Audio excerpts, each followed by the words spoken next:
Hey there, it's Rachel Mullins, the host of Hashtag No Filter Fridays on Public House Media.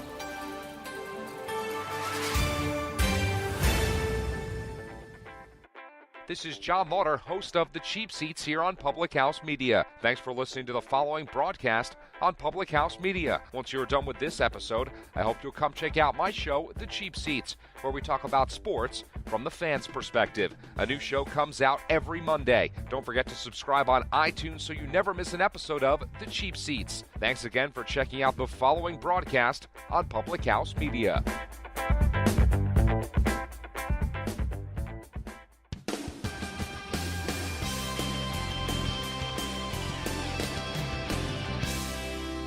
Welcome to How to Write Good. I'm your host, Daniel Poppy. You can find out more about me at danielpoppy.com. Poppy is spelled P-O-P-P-I-E. And if you want to check me out on any social media, you can look up my name on social media, or you can just look up How to Write Good on the various social medias, whatever those are, because those are wonderful. I love social media. They're my favorite thing in the world. This podcast is brought to you by Public House Media. Check them out on Facebook, or you can check them out at thephmedia.com. We're going to jump right into our word of the week, and then we're going to jump into our next rule, next writing rule. And I think that this is going to be a good week. The first writing rules dealt with, like I said before, the whole of writing. This deals with creative writing, and that's really my passion. But first, we've got to have the word of the week, and the word of the week is kenosis. All right, so the word of the week is actually Greek. The osis probably keys you in on that if you know anything about languages. But osises and stuff like that, ophilises and different things like that are usually Greek. What it means in Greek is an emptying, but this is actually a word that is used in theology, specifically Christian theology. And this word, whether you're a Christian or not, it doesn't matter. I think it's important to actually know. Most people who are listening to this are probably in the West, and even if you're not in the West, this is one of the major religions in the world. And I think that if there's a religion, and I would say this about any, if there's a religion that tons and tons of people believe, we should know something about that religion. And I say that to myself as well, because I should know just about other religions as well. So, but this is from Christian theology, and this is actually referring to kenosis means Jesus humbling himself by taking on the form of a man.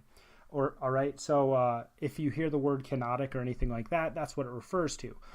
But if you aren't familiar with the Christian theology says that Jesus is God, and then he took on the form of a man and became fully God and fully man.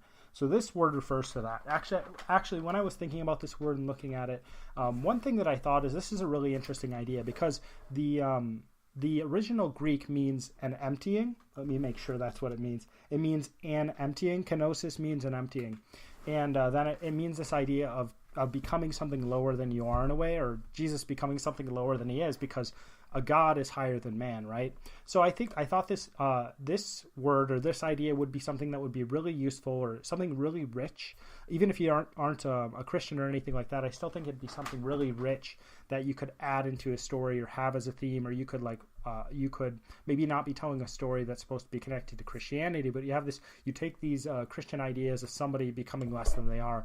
And there are certainly stories that already do that. I would say that, King Henry V does that by Shakespeare, where he becomes part of his men and he goes in disguise.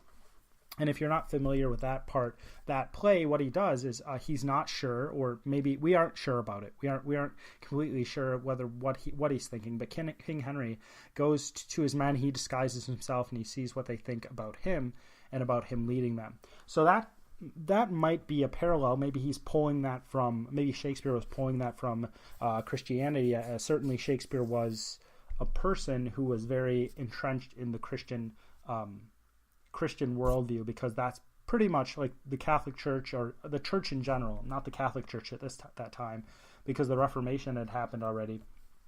But the church in general was very, very powerful for a long time, especially during Shakespeare's lifetime. So that's the word kenosis, and emptying. It's the idea of Jesus becoming a man. Jesus, part of the Godhead, becoming a man. All right, so that means we are going to jump into our writing rule for this week, and we're on rule number 6. And as I've been saying, because I have to repeat myself 1,000 times, the first 5 rules are really your core writing rules. The first 5 rules, those are the rules that can apply to pretty much all writing, right? If you take those rules and you apply them to your writing, you follow one after the other, you look through the lens, you take it and you create like a telescope out of each of them, and each of them is a lens. And the first one is the first lens, and so on and so forth, and they each create kind of a kaleidoscope of what you're seeing.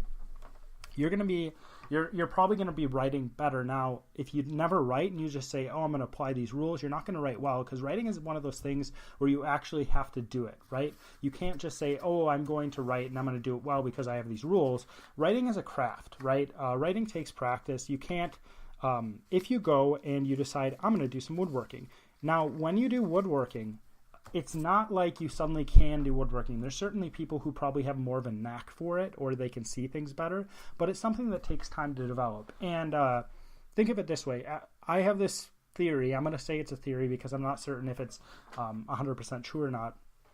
But someone who has done woodworking, or they've done some sort of craftsmanship over and over again, thousands and thousands and thousands of times, they develop an ability to make something that is far superior and far more detailed and far more precise than most machines can do, or what we see in how a machine is made.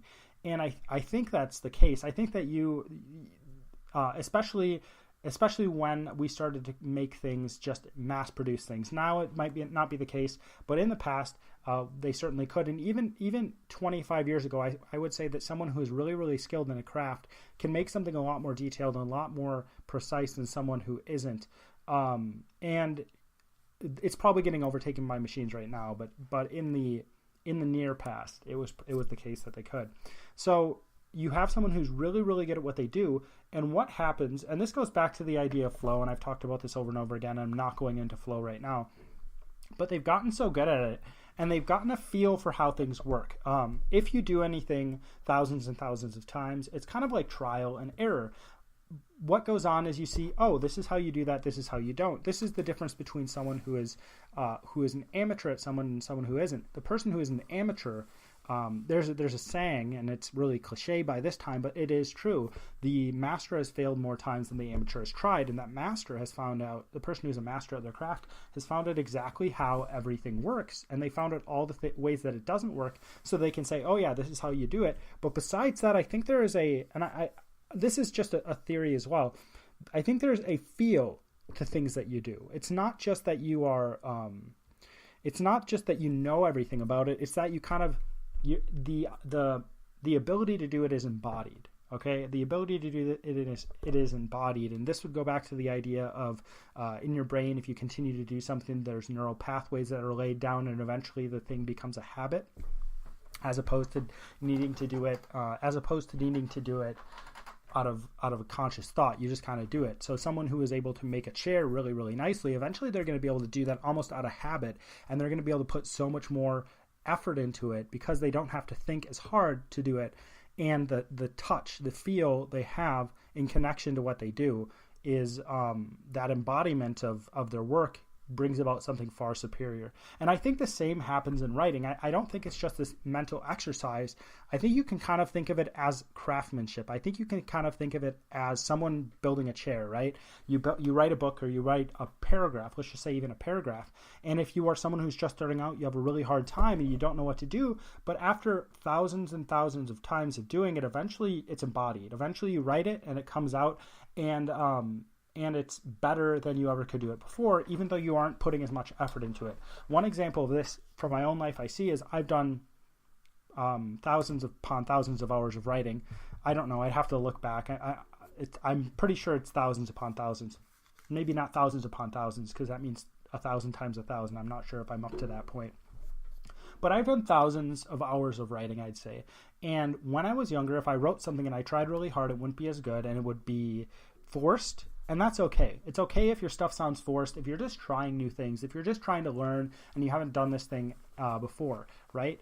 And you should still try to, and you should still take risks in your writing today, and you should be really, really critical about yourself when you get to that end point. and you want to publish it essentially. But there were times when it felt forced. But nowadays, I write something and I'm like, man, I'm just having a really bad day. Today is awful. Everything is horrible. I stink at writing, and I write it and I just get it out. And I look back and I'm like, that's not half bad. And the reason why I'm able to do that is because I've done it thousands upon thousands of times. So if you want to be good at writing, and I know I haven't gotten into the second, the sixth rule yet, the second part. But if you want to be good at writing, just do it over and over again and use these first 5 rules. I'm just going to say them again, and I'm not going to say them throughout this whole entire series, right? Because these are the 5 core rules to writing that don't apply to creative writing. Or they do apply to creative writing, but they don't just apply to creative writing. This is writing across the board. Writing follows language, grammar serves meaning. People have short memories, appeal to the senses, and if you can't see it, you can't make your readers see it. I think that's going to do you a lot of good if you just follow those. So now we are veering off, and you may be someone who's saying, well, I don't really do creative writing. You can follow. I think that doing creative writing can make any of your writing better, but I think that this is specifically geared towards someone who does creative writing because that's kind of my passion. So if you are interested in doing it, I think that this is going to help you a lot. And again, I may be wrong. Those first 5 rules, I'm almost 100% positive those are what you need, right? Those are things that are really going to affect your writing. These aren't just arbitrary. These aren't just things that annoy me or anything like that. These are things that I believe that are actually going to help. They're not just rules I make up to suit my own personal taste in writing, right? I've tried to actually look beyond it. And the same thing goes for these rules in connection to creative writing. But these rules are the bronze, wood, etc., paper and dirt rules. I don't know what to call them, but yeah. So these are also things that I didn't just go with what I thought. I didn't just go with pet peeves, and I made a huge list. I had, I think, 50 things on there, and I did a lot of research for these, and I went through all these different things or all these different tips that other writers had, and I think the first 5 actually appeared all on there, and the rest of these, most of them did, but I kind of tweaked them in a little bit in some cases, and I'm going to be going through them in that way with that tweak. But yeah, so the first one, rule number 6, is use the reader's imagination. And I think that this one is extremely hard, but I think it's something that people need to be aware of. Now, first of all, what does it mean to use the reader's imagination? And then I'll talk about why I think it's so difficult to do this.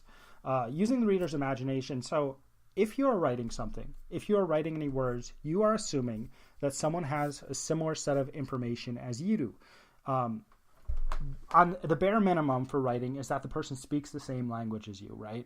Now, if you say, oh, this was a red phone, or this was a red tree, if you want to be a little weird, you have to assume that the person actually knows what the color is, okay? So when you are writing, and in any case, you are using somebody else's information, right? You're using the information somebody else already has in their head, which goes back to the 4th rule, right? This kind of springs from that idea, and a lot of things will spring from that idea of appealing to the senses. Now, you are taking ideas, or you're taking things that are pretty familiar to people, and you're putting them into words, and you're connecting ideas back. You're using your reader's imagination. You're using the information in your reader's head already. All right, and how that applies in any type of writing in a way, because they have to have a specific set of information. If you have something in your writing, if you say the word totem, and a reader doesn't know what a totem is, or they don't know what the word, maybe they know what a totem is, but they don't know that's what it is. They don't know that's the word for it. They won't know what you're talking about. Or maybe a reader has seen the word totem, and they've seen this word totem, and then they don't know what a totem actually is. So when you're talking about it, they have no idea what you're talking about. So it goes back to that idea of using it. But it goes back to that idea of actually the reader actually having the information. And some people, I've actually heard advice for writers that says you should, it essentially, and I don't know, it's kind of difficult to articulate this right now, but it essentially says you should treat the reader as if they're an idiot, and you should act like they have no information at all, and you're trying to convey information to them, right? But I don't know. I don't know about that rule, because there's always going to be people who have less information than you, and you're always going to be writing to the lowest common denominator. You're always going to be bringing your writing down, and I think that you should be writing in a way, going back to that first rule, writing follows language. Your writing should follow your speech, and if you use a word that is something you'd use in your speech, then it can go in your writing, right? Or if you use a word that's natural to you in your writing, use it in your writing. If you use a word that is something that makes it more like speech, then use that word, right? So go back to that. So some people think you should go to the lowest common denominator, but I don't really think it works, and I think it's going to be something that you're always going to be able to go lower, right? Does that make sense? You're going to be at maybe a college level writing. Maybe you write like at a high school level. Let's just say that, because that sounds good. You write at like a high school level for your creative writing. And after you write at the high school level, you realize, oh, maybe not everybody in my audience can understand this because it has this, this, this, and this.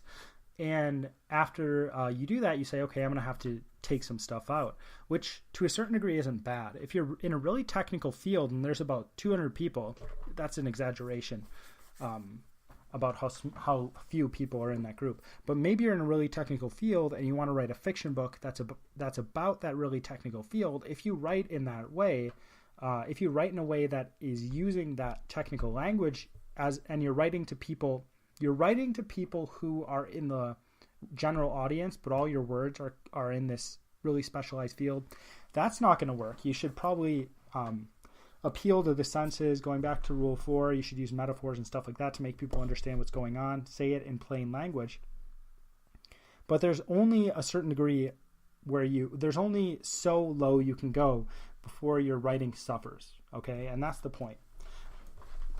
So every time you're writing, you're using somebody else's information. Now, if you're writing fiction, and this is where it gets really, really difficult.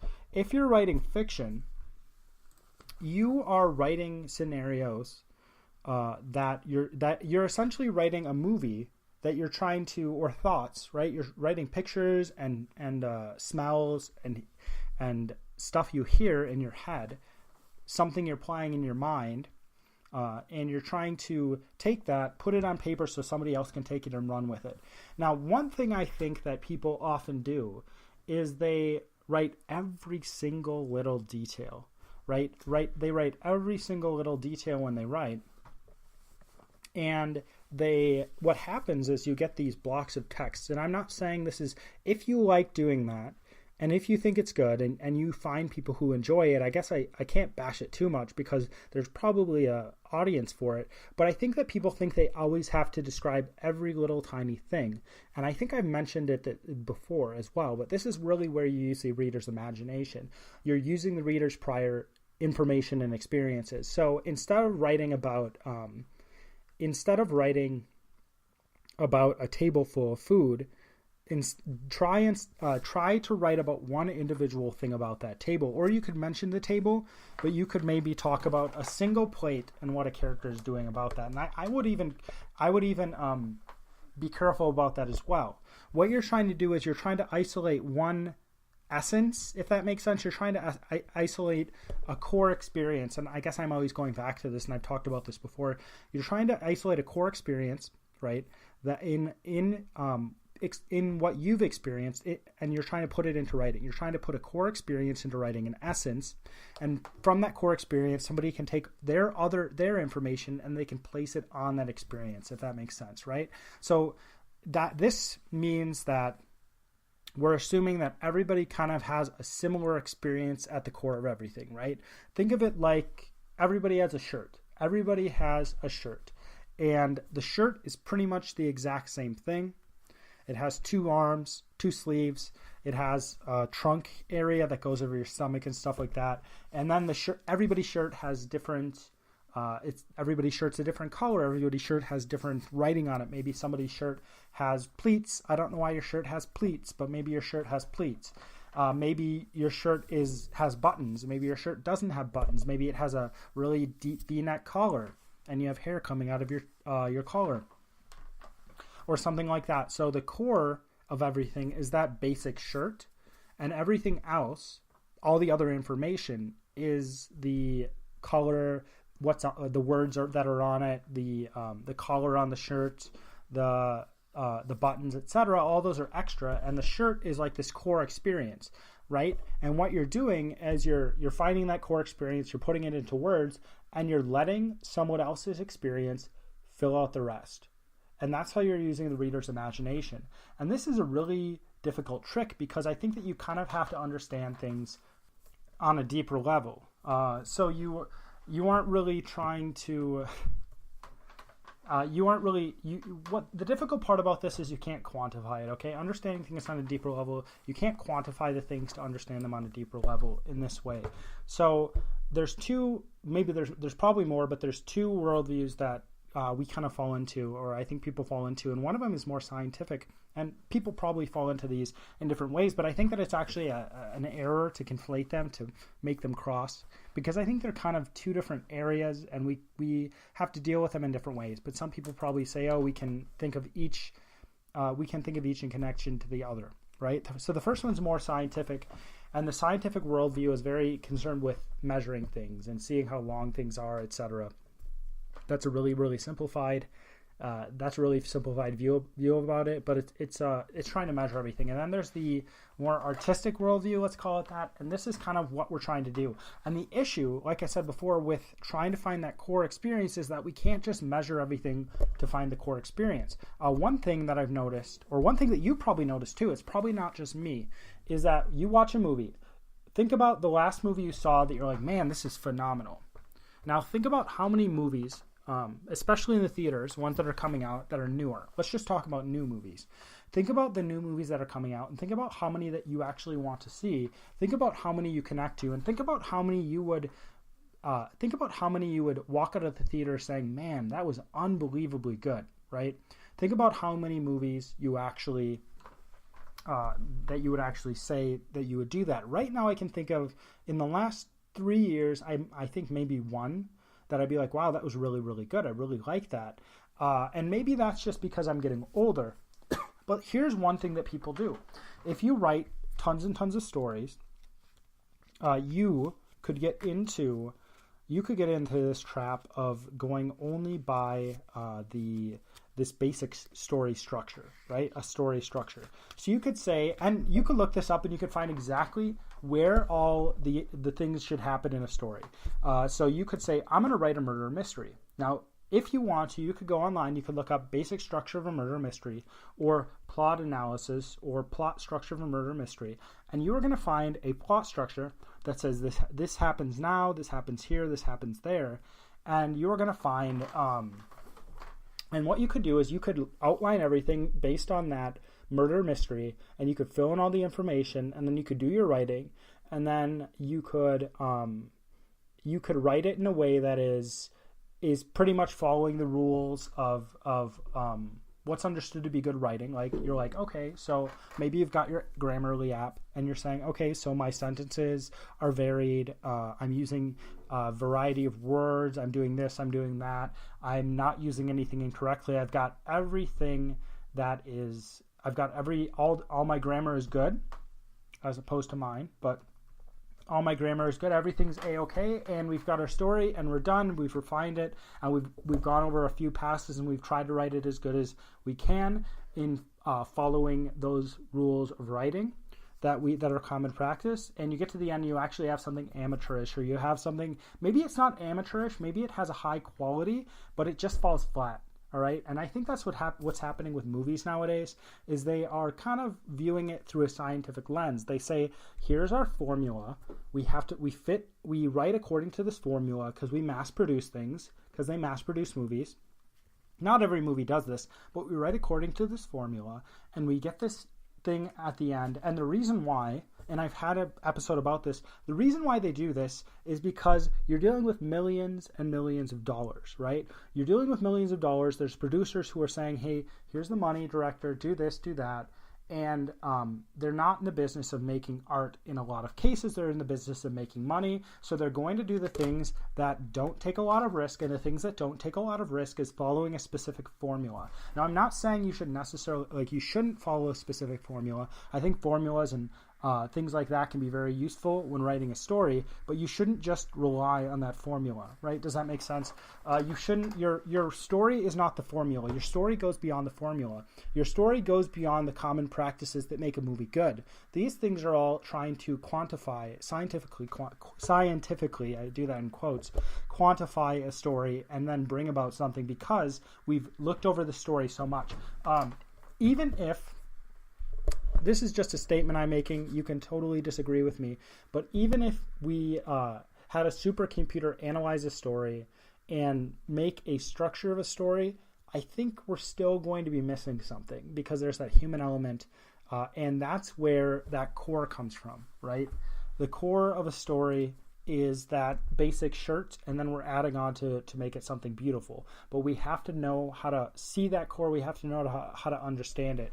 And that's really, once we can do that, it's probably easier to then present it in a way that helps our readers just connect to it and then fill everything out. All right. We're trying to, like I said, this is a difficult thing to do, and it's really hard to describe, but I hope that you're understanding what I'm trying to say or what I'm saying in relation to this. Use your reader's imagination.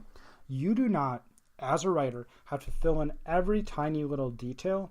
You are just trying to find a specific, think of it as an experience. You're like, I'm trying to convey a specific experience to someone.